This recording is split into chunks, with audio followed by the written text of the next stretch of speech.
बहुत पुरानी कथा है। आज से लगभग 9-10 सहस्त्र वर्ष पहले की। उत्तरी भारत एवं पांचाल देश का राजा ययाति था। वह एक दिन अपने पड़ोसी राजा वृषपर्वा के देश में गुप्त रूप से भ्रमण कर रहा था।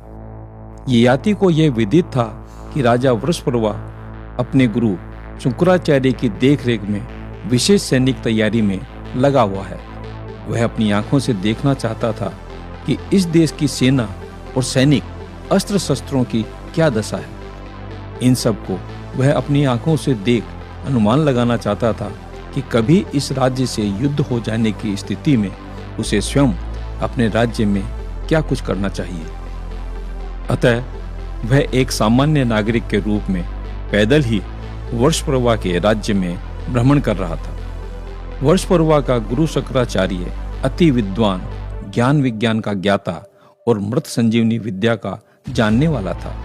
ययाति उससे भी मिलना चाहता था और यदि हो सके तो उसका भारी यश, कीर्ति और धन का लोभ देकर अपने राज्य में ले जाना चाहता था।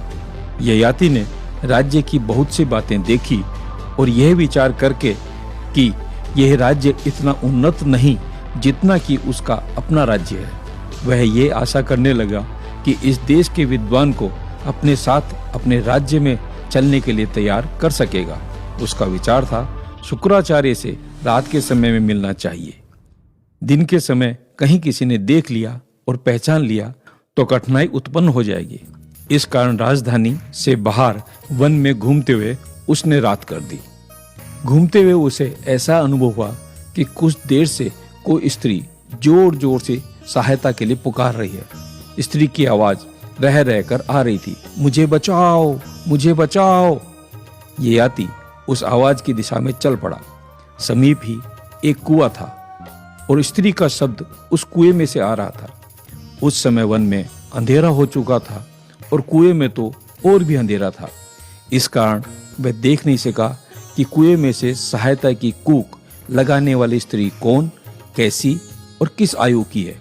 ययाति ने कुएं में झांककर पूछा, तुम कौन हो और यहाँ कैसे जा पड़ी हो?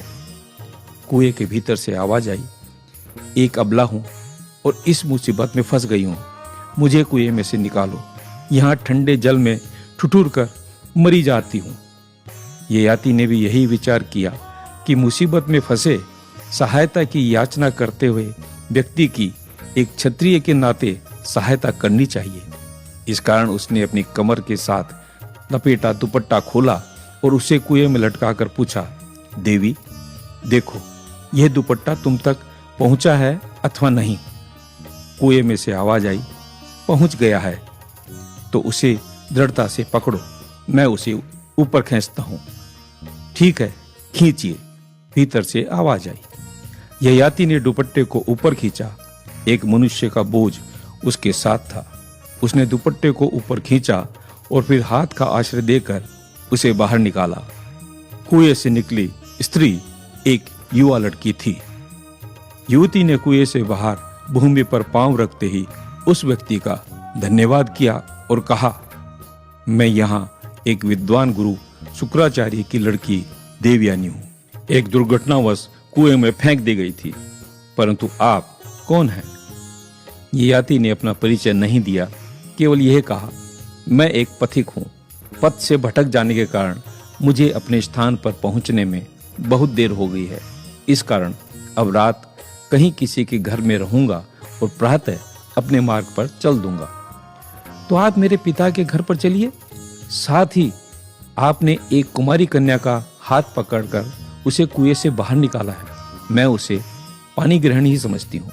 इस कारण मैं कहती हूँ कि आपने मेरा पानी ग्रहण कर मुझे पत्नी के रूप में वर लिया है। आप आइए, मैं अपने पिता से कहूंगी कि वह कन्यादान कर दें।